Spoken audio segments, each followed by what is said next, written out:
ሰላም ጤና ይስጥልን የተወደዳችሁ የገበያ ሚዲያ ተከታታዮቻችን የዕለተ ቅዳሜ መጋቢት 26 ቀን 2018 ዓ.ም ለዕለቱ የመረጥናቸው አዳዲስ ሀገራዊ ዓለም አቀፋዊ እንዲሁም ስፖርታዊ የዜና ዘገባዎቻችንን ይዘንላችሁ ቀርበናል።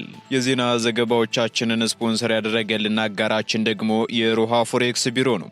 በዜና ዘገባዎቻችን ላይ የሮሃ ፎሬክስ ቢሮን የዕለቱን የውጭ ምንዛሬ ተመን መረጃ እናጋራችኋለን። በቅድሚያም አርዕስቶችን ተገልጋዮች በአካል ሳይገኙ ሰነዶችን በዲጂታል መንገድ እንዲፈርሙና ሕጋዊ ማረጋገጫ እንዲያገኙ የሚያስችል ቴሌፋይን የተሰኘ አዲስ መተግበሪያ ስራ ጀመረ። ይህ መተግበሪያ በተለይም በውጪ ሀገራት የሚኖሩ ኢትዮጵያውያን በአካል ኤምባሲ ወይንም የውክልና መስጫ ቢሮዎች ሳይገኙ ሕጋዊ ውክልና ለመስጠትና ለተለያዩ ጉዳዮች የሚገጥሟቸውን ችግሮች ለመቅረፍ ታስቦ የተዘጋጀ ስለመሆኑ ተገልጿል። በዝርዝር እናጋራችኋለን። ከውጪ በኢራን አየር ክልል ውስጥ የተከሰከሰውን የጦር አውሮፕላን አብራሪ ለማትረፍና ለማፈላለግ የነፍስ አድን ጥረት በማድረግ ላይ የነበሩ ሁለት ተጨማሪ የአሜሪካ ሄሊኮፕተሮች በኢራን ኃይሎች መመታታቸው ተሰምቷል። በሌላ በኩል የኢራን ባለስልጣናት በሕይወት ተርፏል የተባለውን ፓይለት ለያዘ ወይንም መረጃ ለሰጠ አካል ትልቅ ሽልማት እንደሚሰጡ በይፋ ያወጁ ሲሆን በአሜሪካ በኩልም ፓይለቱን ለማዳን እየተደረገ ያለው የፍለጋ ፉክክርና እየጨመረ የመጣው የሰው ኃይል ጉዳት ሌላ ስጋትን ቀስቅሷል። የምትሰሙት መረጃችን ነው። ፕሬዝዳንት ዶናልድ ትራምፕ በፌዴራል የጦር መሳሪያ ቁጥጥር ላይ የተጣሉ ገደቦችን በከፍተኛ ሁኔታ የሚያቃልሉና የዜጎችን መሳሪያ የመታጠቅ መብት የሚያጠናክሩ እርምጃዎችን ይፋ አደረጉ። በተጨማሪም የሀገሪቱ የፍትህ ሚኒስተር ደግሞ የዜጎችን መሳሪያ የመታጠቅ መብት የሚያስከብር ልዩ ግብረ ኃይል እንዲያቋቁም መመሪያ አስተላልፈዋል። ሙሉ መረጃውን በዝርዝር እናጋራችኋለን። አሜሪካ ተጨማሪ ጊዜ ካገኘች በውጥረት ውስጥ የሚገኘውን የሆርሙዝ ወሽመጥን በመክፈት የኢራንን የዘይት ሀብት መቆጣጠር እንደምትችል ፕሬዝዳንት ዶናልድ ትራምፕ ተናገሩ። በሌላ በኩል የኢራን መንግስት በፓኪስታን አደራዳሪነት ቀርቦለት የነበረውን የተኩስ አቁም የሰላም ድርድር ጥሪ ውድቅ ማድረጉን አስታውቋል። በዝርዝር ይዘነዋል። የተወደዳችሁ የገበያ ሚዲያ ተከታታዮቻችን እነዚህንና ስፖርታዊ መረጃዎችን ጨምሮ ሌሎች ለዕለቱ የመረጥናቸው ዜናዎችን ይዘንላችኋል። አሁን ደግሞ በዝርዝር ወደምንመለከታቸው መረጃዎቻችን እናልፋለን። እንኳን ለብርሃነ ትንሣኤው በዓል በሰላም አደረሳችሁ። በአዲስ አበባ የሪል ስቴት ገበያ ትልቁ ሚስጥር ምን እንደሆነ ያውቃሉ? ሁሉም ሰው ቤት ይገዛል። ብልሆች ግን የት ከማን መግዛት እንዳለባቸው ጠንቅቀው ያውቃሉ። ሜሪት ፕሮፐርቲስ በመሃል ተክለ ሃይማኖት እያስገነባ የሚገኘውን ዘመናዊና የራሱ የሆነ እንግዳ ማረፊያ እንዲሁም ደረጃቸውን የጠበቁ ሊፍቶችን ያሟሉ የንግድ ሱቆችን ከ25 ካሬ ጀምሮ ይዞላችሁ ቀርበዋል። በተጨማሪም በውቢቷ ፒያሳ በአራዳ ፓርክና በፍሬንድሺፕ ፓርክ መሃል ቅንጡ አፓርትመንቶችን ይዘንሎት መተናል። ከባለ 1 መኝታ እስከ ባለ 4 መኝታ በ4.2 ሚሊዮን ብር ሙሉ ክፍያና በ918 ሺህ ብር ቅድመ ክፍያ እየሸጠን እንገኛለን። ልብ ይበሉ፣ ያሉን ቤቶች ጥቂት ብቻ ስለሆኑ ደግሞ በማያገኙበት ቦታ ላይ የቤት ባለቤት ለመሆን ፈጥነው ከታች ባለው የድርጅቱ ስልክ ይደውሉ። በ0910 96 3904 ወይም በ0994 74 7686 ላይ ይደውሉ። ሜሪት ፕሮፐርቲስ። ብሔራዊ ባንክ ሕጋዊ ተግባር ሲፈጽሙ ተገኝተዋል ያላቸውን የገንዘብ ዝውውር ወኪሎችን ህብረተሰቡ እንዳይጠቀም አሳሰበ። የኢትዮጵያ ብሔራዊ ባንክ ከባንኩ የሚያስፈልገውን ፍቃድ ሳያገኙ እየሰሩ ወይንም ፍቃድ አግኝተው ህገወጥ ተግባር ፈጽመዋል ያላቸውን የገንዘብ ዝውውር ወኪሎች በዝርዝር አስታውቋል። በዚህም ህብረተሰቡ ባንኩ ወደ ኢትዮጵያ የገንዘብ ማስተላለፍ አገልግሎት ለመስጠት ፍቃድ የተሰጣቸውንና በአግባቡ የተሻሻሉ የገንዘብ ዝውውር ወኪሎችን ብቻ እንዲጠቀምም አሳስቧል።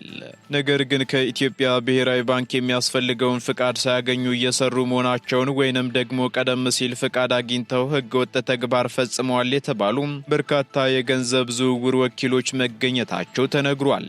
በመሆኑም ህገወጥ ተግባር ፈጽመዋል ከተባሉ የገንዘብ ዝውውር ወኪሎች መካከል ደግሞ አዱሊስ የገንዘብ ማስተላለፍ፣ አማል ኤክስፕረስ በአካል ገንዘብ ማስተላለፍ፣ ጁባ ኤክስፕረስ ፈጣን ክፍያ፣ ዋንጫ ክፍያ፣ ብልህ የግብይት ገንዘብ ማስተላለፍ፣ አማል አሜሪካና ሌሎች በርካታ ወኪሎች ይገኙበታል። ስለሆነም ህብረተሰቡ ከላይ ከተጠቀሱት አካላት ጋር የገንዘብ ዝውውር ከማድረግ እንዲቆጠብ ሲልም ብሔራዊ ባንክ አሳስቧል።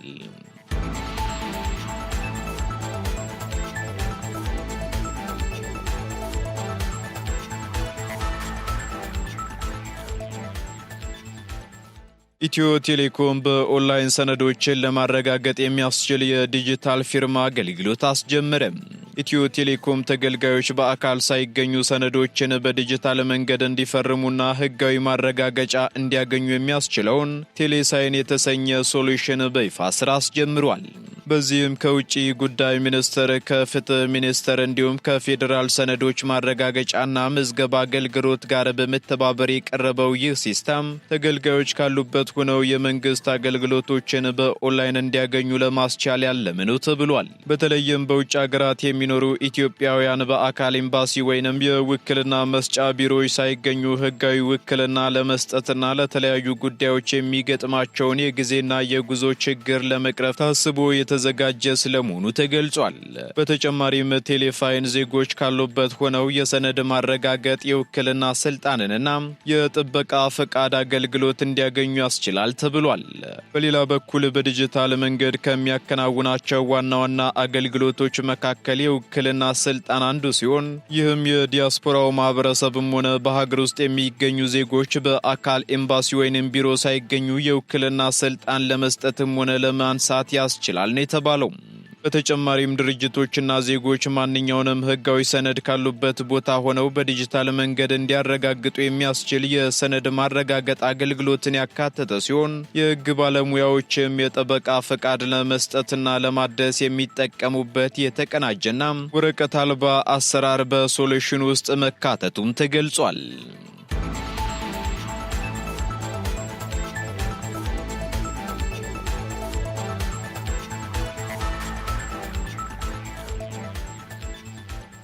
ወደ ባህር ማዶ መረጃዎቻችን ስንሸጋገር ደግሞ በኢራን የተከሰከሰውን የጦር ጄት አብራሪ ለማዳን ጥረት እያደረጉ የነበሩት ተጨማሪ 2 የአሜሪካ ሄሊኮፕተሮች መመታታቸው ተሰማ። በኢራን ግዛት ውስጥ የተከሰከሰውን የአሜሪካ የጦር አውሮፕላን ፓይለት ከጠላት ቀጠና ለማውጣት ከፍተኛ የፍለጋና የመታደግ ዘመቻ እየተካሄደ መሆኑ ተገልጿል። በዚህም ደግሞ ኢራን 2 የአሜሪካ የጦር ጄቶችን መታ መጣሏን ባስታወቀችበት በዚህ ወቅት በጦርነቱ የቆሰሉ የአሜሪካ ወታደሮች ቁጥር 365 መድረሱም ተነግሯል። የአሜሪካ መከላከያ ሚኒስቴር ፔንታጎን እንዳረጋገጠው ከሆነ ደግሞ በደረሰባት ጥቃት ምክንያት የወደቀችው የኤፍ-15ኢ የጦር ጄት 2 የበረራ አካላት የነበሯት ሲሆን አንደኛው ፓይለት በአሜሪካ ልዩ ኃይሎች አማካኝነት ተርፏልም ብሏል። ሆኖም ሁለተኛው ፓይለት እስካሁን ያለበት ያልታወቀ ሲሆን የኢራን ኃይሎች ፓይለቱን በቁጥጥር ስር ለማዋል አሰሳ እያደረጉ መሆኑም ተሰምቷል። የቴህራን ባለስልጣናት በበኩላቸው ፓይለቱን ለያዘ ወይንም ደግሞ መረጃ ለሰጠ አካል ትልቅ ሽልማት እንደሚሰጡም በይፋ አውጀዋል። በሌላ በኩል በኢራን አየር ክልል ውስጥ የተመታውን የኤፍ-15ኢ የጦር አውሮፕላን ሁለተኛ አብራሪን ለማትረፍና ለማፈላለግ የነፍስ አድን ጥረት በማድረግ ላይ የነበሩ 2 የአሜሪካ ሄሊኮፕተሮች በኢራን ኃይሎች መመታታቸውን ኤንቢሲ ኒውስ ዘግቧል። የአሜሪካ ባለስልጣናትን ጠቅሶ የወጣው ይህ ዘገባ እንዳመላከተው በነፍስ አድን ዘመቻው ላይ እያሉ በኢራን ኃይሎች ጥቃት ቢሰነዘርባቸውም ሁሉም የጦሩ አባላት ግን በጥሩ ሁኔታ ላይ ይገኛሉ ሲል አረጋግጧል። ይህ ክስተት የአሜሪካ ኃይሎች የተከሰከሰውን አውሮፕላን ቀሪ አብራሪ ለማትረፍ እያደረጉት ያለው ጥረት እጅግ ፈታኝና አደገኛ እየሆነ መምጣቱን የሚያሳይ ነው ተብሏል። በተጨማሪም ከጦርነቱ ሰለባዎች ጋር በተገናኘ የወጣው መረጃ እንደሚያመላክተው ግጭቱ ከተቀሰቀሰ ጀምሮ እስካሁን ድረስ ጉዳት የደረሰባቸው የአሜሪካ ወታደሮች ቁጥር 365 ሲደርስ ከነዚህም ውስጥ 13ቱ ሕይወታቸው ማለፉ ተረጋግጧል። ይህ በፓይለቱ ዙሪያ እየተደረገ ያለው የፍለጋ ፉክክርና እየጨመረ የመጣው የሰው ኃይል ጉዳት ደግሞ በሁለቱ ሀገራት መካከል ያለውን ወታደራዊ ውጥረት ወደ አዲስ ምዕራፍ እንዳሸጋገረው የፖለቲካ ተንታኞች እየገለጹ ይገኛሉ።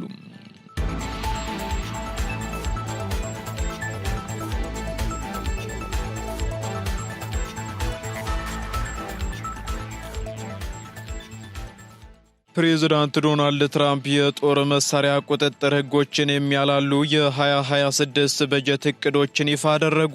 የአሜሪካው ፕሬዝዳንት ዶናልድ ትራምፕ ለ2026 በጀት ዓመት ያቀረቡት የፋይናንስ እቅድ በፌዴራል የጦር መሳሪያ ቁጥጥር ላይ የተጣሉ ገደቦችን በከፍተኛ ሁኔታ የሚያቀሉና የዜጎችን መሳሪያ የመታጠቅ መብት የሚያጠናክሩ እርምጃዎችን አካተዋል።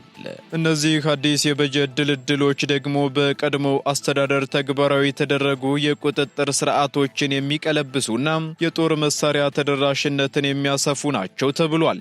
በበጀት እቅዱ መሰረትም በጦር መሳሪያ ቁጥጥር ላይ ትልቅ ሚና የሚጫወተው የፌዴራል የምግብ፣ የመድኃኒት፣ የትንባሆና የጦር መሳሪያ ቢሮ በጀት በ29 በመቶ እንዲቀንስም ተወስኗል። ይህ እርምጃ ኤጀንሲው በጦር መሳሪያ ሻጮች ላይ የሚያደርገውን ክትትልና የዜሮ ቶለራንስ ፖሊሲን ለማዳከም ያለመ መሆኑም ተጠቁሟል። በተጨማሪም ዋን ቢግ ቢዩቲፉል ቢል ተብሎ በሚጠራው የህግ ማሻሻያ አማካኝነት ከጥር 2026 ጀምሮ በድምፅ ማቀበያዎችና አጫጭር ጠመንጃዎች ላይ ይጣል የነበረው $200 የፌዴራል ታክስ እንዲቀርም ተደርጓል። ይህ አዲስ እርምጃም ለበርካታ አስርት ዓመታት የቆየውን ብሔራዊ የጦር መሳሪያ ህግ መሰረት ያናጋ ታሪካዊ ለውጥ መሆኑን የዘርፉ ተንታኞች ገልጸዋል። በሌላ በኩል ፕሬዝዳንት ዶናልድ ትራምፕ ከበጀት ድልድሉ ጎን ለጎን ባስተላለፉት ትዕዛዝ የፍትህ ሚኒስቴር የዜጎችን መሳሪያ የመታጠቅ መብት የሚያስከብር ልዩ ግብረ ኃይል እንዲቋቋም መመሪያ ሰጥተዋል። ይህ ግብረ ኃይል ደግሞ ከዚህ ቀደም የተጣሉ ገደቦችን የመመርመርና የዜጎችን ህገ መንግስታዊ መብት የማስከበር ኃላፊነት ተሰጥቶታል ተብሏል። በተጨማሪም በዋይት ሃውስ ውስጥ ተቋቁሞ የነበረው የጦር መሳሪያ ጥቃት መከላከያ ቢሮ እንዲዘጋም የተወሰነ ሲሆን በምትኩ ደግሞ ወታደሮች በመከላከያ መሰረቶች ውስጥ የግል መሳሪያቸውን እንዲይዙ የሚፈቅድ አዲስ መመሪያም ተግባራዊ ተደርጓል። ይህም ደግሞ ወታደሮች በማንኛውም ጊዜ ራሳቸውን የመከላከል መብት ሊኖራቸው ይገባል ከሚል እምነት የመነጨ እንደሆነም የዋይት ሃውስ መግለጫ አመላክቷል።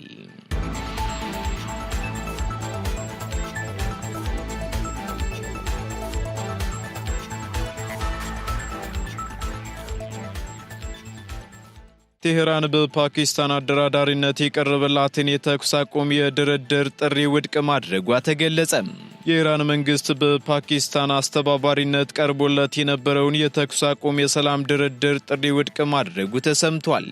ቴሄራን ለሽምግልና ጥረት ለሚያደርጉ አካላትም በሰጠችው ምላሽ የአሜሪካ መንግስት ለድርድር ያቀረባቸው መስፈርቶች ተቀባይነት የሌላቸው መሆናቸውን ገልጻለች ሲል ዘ ዎል ስትሪት ጆርናል ዘግቧል። እንደ ዘ ዎል ስትሪት ጆርናል ዘገባ ከሆነ የኢራን ባለስልጣናት በኢስላማባድ ከለጋሾችና ከአሜሪካ ተወካዮች ጋር ለመገናኘት የቀረበላቸውን ጥሪ ውድቅ አድርገዋልም ብሏል። ፕሬዚዳንት ዶናልድ ትራምፕ ኢራን የተኩስ አቁም እንደምትፈልግ ቢገልጹም ቴሄራን ግን የቀረቡት ቅድመ ሁኔታዎች የሀገሪቱን ብሔራዊ ጥቅም የሚደግፉ ናቸው በማለትም አጣጥላለች። ዋሽንግተን ለማንኛውም የተኩስ አቁም ስምምነት እንደ ቅድመ ሁኔታዎች ያስቀመጠችው ደግሞ ኢራን በቁጥጥሯ ስር ያደረገችውን የሆርሙዝ የባህር ወሽመጥ ለዓለም አቀፍ የንግድ መርከቦች ክፍት እንድታደርግ የሚጠይቅና ይህ ካልሆነ ግን ወታደራዊ ጥቃቱ ተጠናክሮ እንደሚቀጥልም ዝታለች። በሌላ በኩል የፓኪስታን የሽምግልና ጥረት መክሸፉን ተከትሎ እንደ ቱርክና ግብጽ ያሉ ሀገራት ደግሞ ድርድሩን ወደ ሌላ መድረክ ለመቀየር ጥረት እያደረጉ ቢሆንም የኳታር በሂደቱ ላይ ለመሳተፍ ፈቃደኛ አለመሆን ደግሞ ሁኔታውን ይበልጥ ውስብስብ አድርጎታል ተብሏል።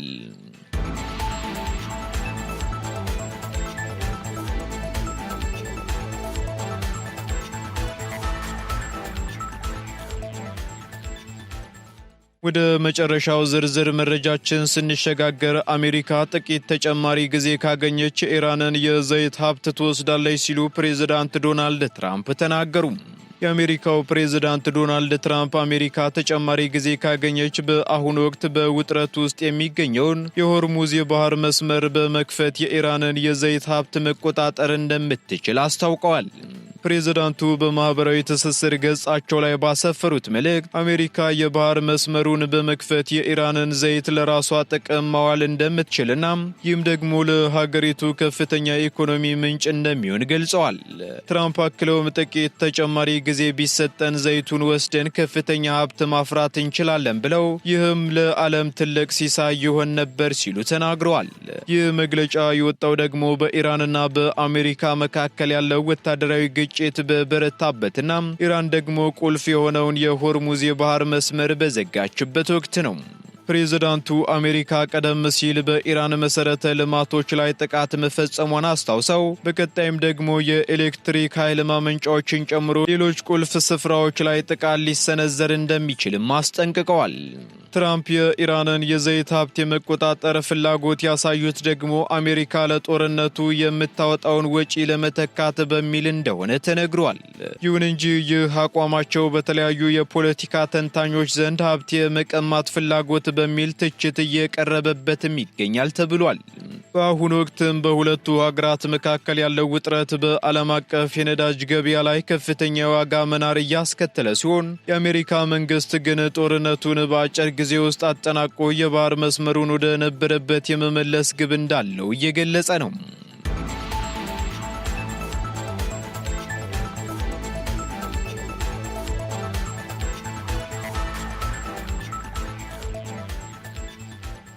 ቀጥለናል ውድ ተከታታዮቻችን። አሁን ደግሞ ስፖርታዊ መረጃዎቻችንን የምንሰማበት ሰዓት ላይ ደርሰናል።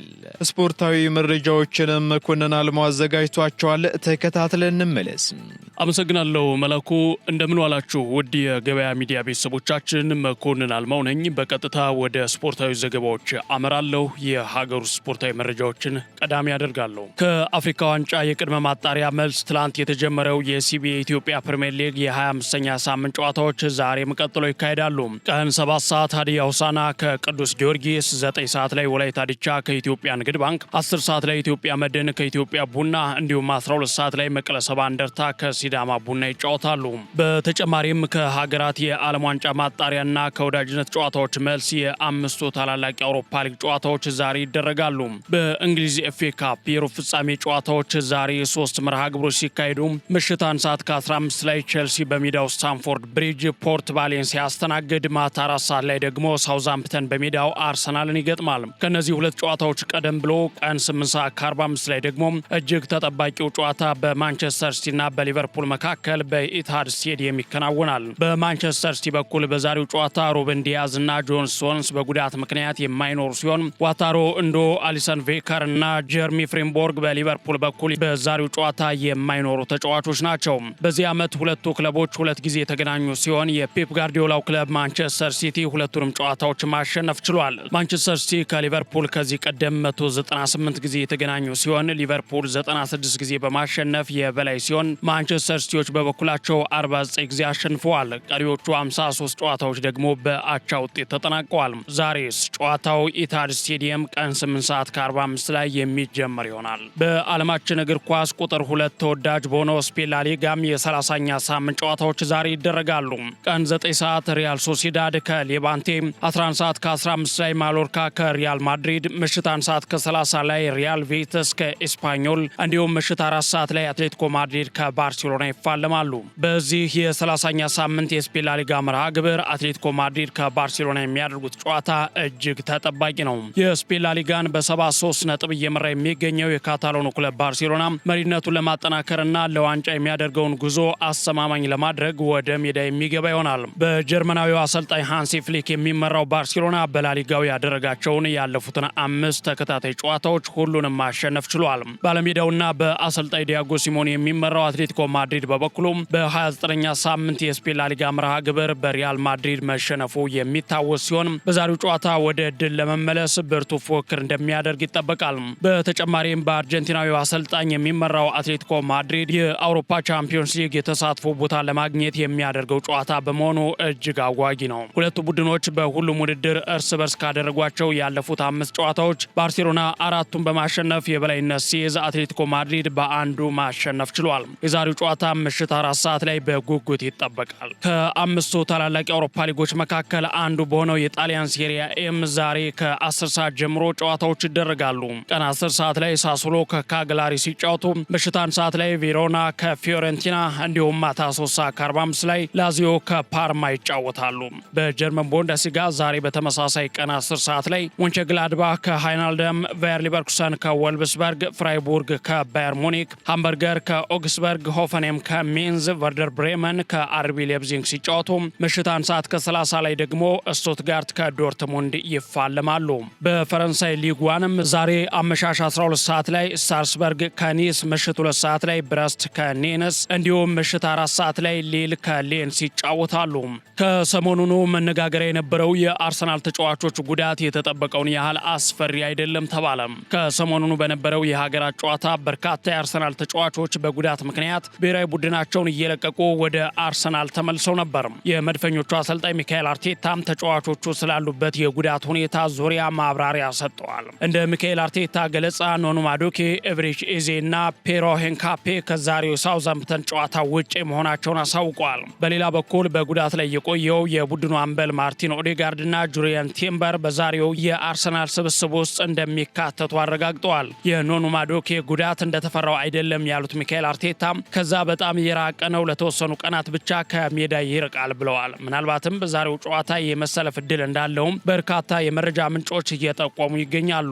ሆኖም ትላንት በነበረው የመድፈኞቹ ልምምድ ላይ ግን ፔሮ ሂንካፔ፣ ጋብሪኤል ማጋሌሽ፣ ዩሪየን ቲምበር፣ ማርቲን ዙቢሜንዲ፣ ዴክላን ራይስ፣ ማርቲን ኦዴጋርድ፣ ኤቨሬቺ ኤዜ፣ ቡካዮ ሳካ፣ ሊያንድሮ ትሮሳርድ እና ኖኑ ማዱኬ ያለመታየታቸው የአርሰናል ደጋፊዎችን ስጋት ውስጥ ከቷል። ይሁን እንጂ የወርሃ መጋቢት ምርጥ አሰልጣኝ ተብለው የተመረጡት ሚካኤል አርቴታ ግን ጨዋታውን ለማሸነፍ የሚያስችል ምርጥ አሰላለፍ ይዘን እንገባለን ብለዋል። በካራባኦ ካፕ ፍጻሜ አርዛባላጋን በማሰለፋቸውና በሱ ስህተት በመሸነፋቸው የተተቹት ሚካኤል አርቴታ በዛሬው ጨዋታ ማንን እንደሚያሰልፉ ሲጠየቁ ዛሬ የሚሰለፈው ግብ ጠባቂ እድሜው ከ32 ዓመት በታች የሆነ ሁለት ቋንቋዎችን የሚናገርና የቀኝ እግር ተጫዋች ነው ሲሉ ስለ ግብ ጠባቂው ፍንጭ ሰጥተዋል። መላኩ የሰዓቱ የስፖርት ዜናዎችን በዚሁ ልቋጭ። አመሰግናለሁ።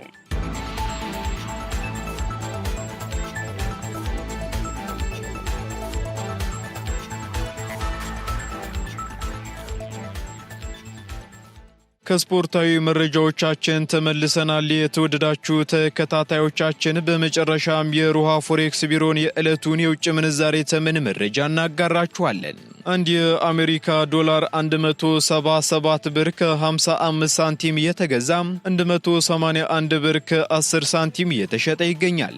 ፓውንድ ስተርሊንግ 231 ብር ከ75 ሳንቲም እየተገዛ 236 ብር ከ38 ሳንቲም እየተሸጠ ይገኛል። ዩሮ ደግሞ 201 ብር ከ65 ሳንቲም መግዣው ሲሆን መሸጫው ደግሞ 205 ብር ከ68 ሳንቲም ሆኗል። ስዊስ ፍራንክ እንዲሁ 220 ብር ከ70 ሳንቲም እየተገዛ 225 ብር ከ11 ሳንቲም እየተሸጠ ይገኛል። የተባበሩት አረብ ኤምሬት ድራም ደግሞ 47 ብር ከ40 ሳንቲም መግዣው ሲሆን መሸጫው ደግሞ 48 ብር ከ34 ሳንቲም ሆኗል። የሳውዲ ሪያል 46 ብር ከ25 ሳንቲም እየተገዛ 47 ብር ከ17 ሳንቲም እየተሸጠ ይገኛል። የቻይናው ዩዋን ደግሞ 24 ብር ከ10 ሳንቲም እየተገዛ 24 ብር ከ58 ሳንቲም እየተሸጠ ይገኛል።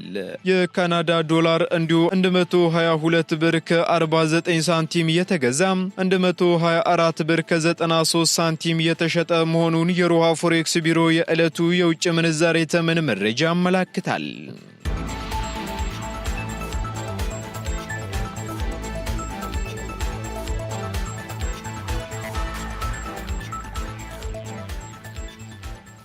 የተወደዳችሁ የገበያ ሚዲያ ተከታታዮቻችን ለዕለቱ የመረጥናቸው ዜናዎቻችን እነዚሁን ይመስሉ ነበር። እንዲሁም ስፖርታዊ መረጃዎቻችንን ጨምሮ ኢኮኖሚያዊ፣ ማህበራዊና ፖለቲካዊ መረጃዎቻችንን ለማግኘት ታዲያም የገበያ ሚዲያን እንድትወዳጁ እንጋብዛለን። ሰናይ ጊዜን ተመኘን።